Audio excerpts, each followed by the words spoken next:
Le brief est clair et ça nous promet une édition 2022 encore plus ambitieuse et personnellement, j'adore ça. Merci à tous les deux, merci à Sébastien et Emmanuel. Vive le Grand Prix de la data. Je vous avais promis une information, vous l'avez eu. Je vous avais promis une séance de prospective, la voici.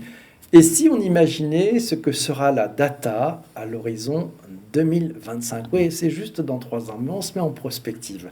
Pour cet exercice, j'ai le plaisir d'être accompagné autour de moi de 3 mousquetaires. Olivier Bois-Laurent, c'est le directeur général adjoint d'Isoscale. Il est avec nous. Bonjour Olivier. Deuxième acolyte, Xavier Perret, c'est le directeur Azure chez Microsoft France. Bonjour Xavier. Bonjour PPC. Et le troisième, last but not least, c'est Maxime Lelon. Il est National Geographic and EST Digital Marketing Supervisor at the Walt Disney Company France. Bonjour. Bonjour PPC. Maxime, bienvenue à tous les 3. Emmanuel et Sébastien nous ont briefé. On se met en posture du Grand Prix de la Data 2022. Et pour donner de la perspective, pour donner un peu de prospective, je vais vous demander et je vous propose de nous donner votre vision, non pas à 12 mois, mais à 3, 4, 5 ans. Ça va nous ouvrir et ça va ouvrir à celles et ceux qui vont concourir pour ce Grand Prix 2022. Ça va leur ouvrir plus de champs des possibles encore plus forts pour ce prochain Grand Prix. Je vous propose qu'on en parle au prisme des 8 catégories du Grand Prix de la data. Je vais me permettre de les rappeler. Product Design, Insight, Création, Activation et Ciblage, CRM, PRM, mesure et performance et la tech de l'année. C'était les 8 catégories. Olivier, parmi les 8 catégories du Grand Prix de la data, quelle est la catégorie qui t'inspire le plus pour te lancer dans cet exercice de prospective? Pour corser le tout, tu auras 120 secondes. Tu choisis quelle catégorie? Alors la création, c'est plus facile pour moi puisque c'est mon métier d'origine et puis parce que la création a tout approuvé du mariage création-data. Ok, alors en 2025, qu'est-ce que tu peux nous dire? Tu vois ça comment, la data et la création? Je la vois dans un univers qui est plus large que la data et la création, qui est le data, tech, média, création. C'est vraiment l'assemblage et l'alliage de ces 4 dominantes qui font la richesse d'une data créative. Ok, donc on prend tous ces ingrédients et grâce à ça, oui. On arrive à être créatif, encore plus créatif. Oui, et s'il faut retenir qu'un mot, parce que je sais que tu aimes bien ça, c'est la notion d'équilibre. C'est qu'il faut équilibrer ces disciplines et pas en prendre une plutôt qu'une autre. Sous-entendu, dans les prochaines années, il ne faut pas qu'on se dise vive la data et on va parler que data parce que sinon on n'est pas dans le jeu. Voilà. Donc, toutes les disciplines sont bonnes, il faut les respecter et les associer. Ok, c'est bon l'équilibre, comme disait cette campagne. Exactement. Et puis c'est la racine. Écoute, bravo, parce que 120 secondes, tu les as tenues.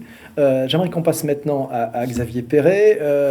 Parmi les catégories du Grand Prix de la data, donc il reste Product Design, Insight, Activation et Ciblage, CRM, PRM, mesure et performance et la tech de l'année. Tu choisis quelle catégorie? Sans surprise, à mon avis, la tech. D'accord. Alors ça, c'est bien. Tu as choisi un terrain que tu connais bien. Ouais. Par contre, tu as toujours 120 secondes. Oui, j'ai toujours 120 secondes. Ouais. Bon, il y a une raison. D'abord, je pense que la data, l'analytics, les algorithmes, l'intelligence artificielle, peut-être qu'on renommera ça, mais c'est un peu la pierre angulaire de tout processus de décision, finalement. Donc, derrière, il y a 5 points quand même importants dans la tech qui se passent aujourd'hui en termes de tendance.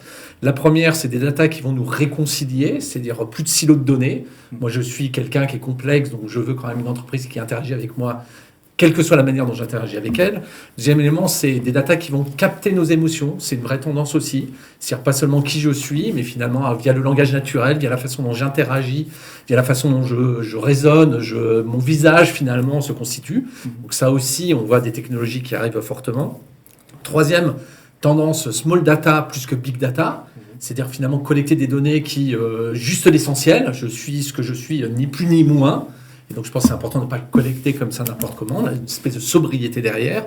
Quatrième élément, c'est la data toujours pour l'efficacité d'un processus, mais peut-être plus vers l'humain, c'est-à-dire vers des experts, vers une intelligence augmentée pour les gens qui vont faire de la relation client derrière pour améliorer un processus. Et puis le dernier point qui me tient à cœur, c'est le côté data en tenant compte d'externalités. Les externalités, c'est quoi? C'est l'impact environnemental, c'est l'impact par exemple sur l'équité, sur les biais. Et donc je rêve finalement de gens qui vont concourir et qui vont montrer qu'ils ont peut-être dégradé un peu l'efficacité finalement de leur processus data, mais ils ont testé, ils ont montré que finalement ils avaient plus d'équité derrière, ils avaient engendré moins de biais, voire ils avaient réduit l'impact environnemental de l'ensemble du processus. Ok, donc de la data responsable en fait. Et donc une forme de data responsable exactement, mais intégrée, puisqu'encore une fois la data c'est peut-être pour nous rendre plus efficaces, mais c'est aussi pour le faire avec un certain nombre de valeurs et d'externalités comme je disais. Ah ben bravo les deux là, ils ont fait un bon pitch. C'était très bien, c'était bien calé. J'en ai un qui a pris des notes, on va revenir un petit peu là-dessus. Mais c'était un peu plus que 120 secondes. Non, mais d'accord, il a chronométré. On va passer maintenant à notre ami Maxime. Maxime, bon, les deux compères ont été quand même très très forts, ils ont bien joué le jeu. Ouais. Je vais te donner des catégories possibles. Alors, il te reste, donc dans les catégories, on a Product Design, on a Insight, Activation et Ciblage, CRM, PRM, Mesure et Performance. Qu'est-ce que tu choisis, Maxime ? Alors, moi, je vais faire comme mes deux compères, je vais choisir la thématique que je connais le mieux, donc activation et ciblage. D'accord. J'ai cru comprendre que cette édition 2022 du prix Data, elle serait plus que creativity et marketing, mais voilà, moi, je vais présenter ma vision pour un futur data marketing. T'as 120 secondes. Bien sûr, et là, ça y est, j'y vais. C'est maintenant. Sois brillant, c'est parti. Moi, il y a un chiffre qui m'a toujours beaucoup marqué, que j'ai découvert il n'y a pas très longtemps, c'est que, voilà, on l'oublie parfois, mais un citadin, il est exposé à plus de 3000 messages publicitaires chaque jour, et en 30 ans, le temps d'écran des Français a triplé pour atteindre quasiment 8 heures par jour. C'est un contexte qui oblige les marketeurs à être de plus en plus fins dans leur approche de ciblage, d'une part pour être persuadés de tomber sur un contact potentiellement intéressé, et puis d'autre part pour éviter de participer à la pollution et à la fatigue publicitaire qui aboutit à un bourdonnement un peu inaudible de messages commerciaux. Et ça tombe super bien parce qu'on n'a jamais été autant capable de cibler les audiences avec une telle granularité, que ce soit via la data contextuelle, prédictive, sémantique, la first, la seconde partie, on parle plus trop de la third parce qu'elle est en train de disparaître, et j'en passe. Et l'autre bonne nouvelle, moi je trouve, c'est que les internautes, en fait, ils réclament cette personnalisation des annonces commerciales. Je pense que les internautes aujourd'hui sont conscients que le web gratuit et la pub, ils sont indissociables. Ils sont prêts à jouer le jeu d'une publicité qui leur correspond. Et je trouve que l'exemple qui illustre parfaitement ce propos-là, c'est la télé segmentée. Voilà, on en parle beaucoup en ce moment. Il y en a qui estiment que la télé segmentée, ça va être un peu le programme, enfin ce qu'était le programmatique dans les années 2000 quand on a commencé à en parler. Ça a un avenir aussi brillant que le programmatique.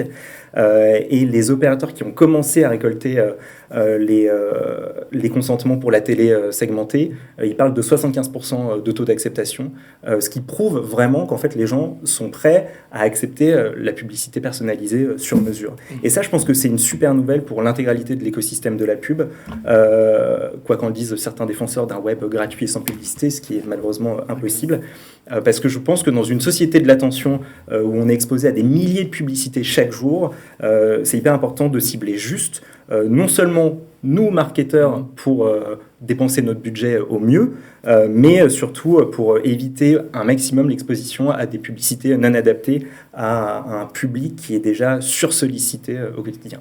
Voilà. Ben bravo de t'être prêté à ce jeu. On était un peu plus des 120 secondes, mais il y a beaucoup de sens et beaucoup d'inspiration.